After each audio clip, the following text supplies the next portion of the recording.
હવે આગળ વાત કરીએ તો સાબરકાંઠા જિલ્લાના હિંમતનગરમાં હુંડાના વિરોધમાં 11 ગામના સરપંચો દ્વારા આવેદનપત્ર આપી કલેક્ટરને રજૂઆત કરાઈ।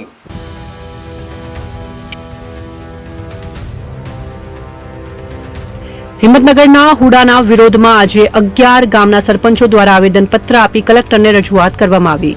હિંમતનગર શહેરમાં વર્ષ 2023 દરમિયાન શહેરમાં અર્બન ડેવલપમેન્ટ ઓથોરિટી લાગુ કરવા માટેની જાહેરાત કરવામાં આવી।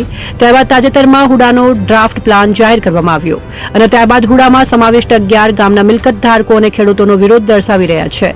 પ્રથમ તબક્કે જાહેર સભા યોજી હુડા થકી થતા ગેરલાભો અને લાભો વિશે જાહેર સભા થકી ચર્ચાઓ કરવામાં આવી અને ત્યારબાદ લેખિત આવેદનપત્ર આપી ગ્રામ્ય સ્થળે ગ્રામ્ય સભાઓ યોજી ગ્રામસભામાં સંમતિ સદાયેલ ઠરાવની નકલો સાથે જિલ્લા કલેક્ટરને હુડા સંકલન સમિતિ અને 11 ગામના સરપંચો દ્વારા રજૂઆત કરવામાં આવી।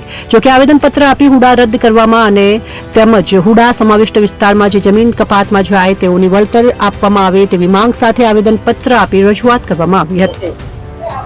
આજ રોજ માનનીય સાબરકાંઠા જિલ્લા કલેક્ટર સાહેબ શ્રીની અમારે 11 ગામના સરપંચશ્રીઓ અને અન્ય આગેવાનોએ રૂબરૂ મળી એક આવેદનપત્ર હુડા બાબતે આપ્યું હતું કે સાહેબ આ યોજનાની અહીંયા જરૂર નથી, તો એ બાબતે ઘટતી કાર્યવાહી કરવા માટે માનનીય કલેક્ટર સાહેબ શ્રીને રૂબરૂ મળી અમે લોકોએ રજૂઆત કરી છે કે સાહેબ અમારી પાસે ઠોસ કારણો છે અને જે પણ કારણો અમે સાહેબ જોડે ચર્ચા કરી છે સાહેબે અમને પોઝિટિવલી સાંભળ્યા છે અને અમારો અવાજ સરકાર સુધી પહોંચાડવાની એમને વાત કરી છે। આ સિવાય સરપંચોની જોડે એક બીજો પણ લેટર આપવામાં આવ્યો છે કે જે સરપંચશ્રીઓને જોડે હુડા બાબતે પહેલા ચર્ચા કરવામાં આવી હતી તેનો ખુલાસો પણ આજે સરપંચશ્રીઓએ કલેક્ટર સાહેબશ્રી અને આરએસસી સાહેબ બંનેને પહોંચાડ્યો છે કે અમારી જોડે આ હુડા બાબતની ભૂતકાળમાં કોઈ પણ પ્રકારની ચર્ચા કરવામાં આવેલી નથી અને હવે ભવિષ્ય આ બાબતે આપ કોઈ પણ વિચારીને સરપંચશ્રી વિશે બોલવાનું ટાળશો અને સરપંચોનું વ્યક્તિગત નામ લેશો નહીં એવી વિનંતી પણ કરીશ।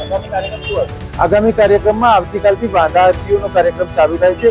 આજે સરપંચશ્રીઓએ પોતાની ગ્રામસભાની ઠરાવની કોપી અને અન્ય જે પણ એમના વાંધા હતા એ રજૂ કર્યા છે। આવતીકાલથી વ્યક્તિગત ખેડૂતો વાંધાઓ આપવા માટે પોતાની જે પણ પદ્ધતિથી અહીંયાથી નક્કી કરેલી છે એ પદ્ધતિ મુજબ એવો લોકો પોતે અહીંયા આવીને વાંધાઓ આપશે।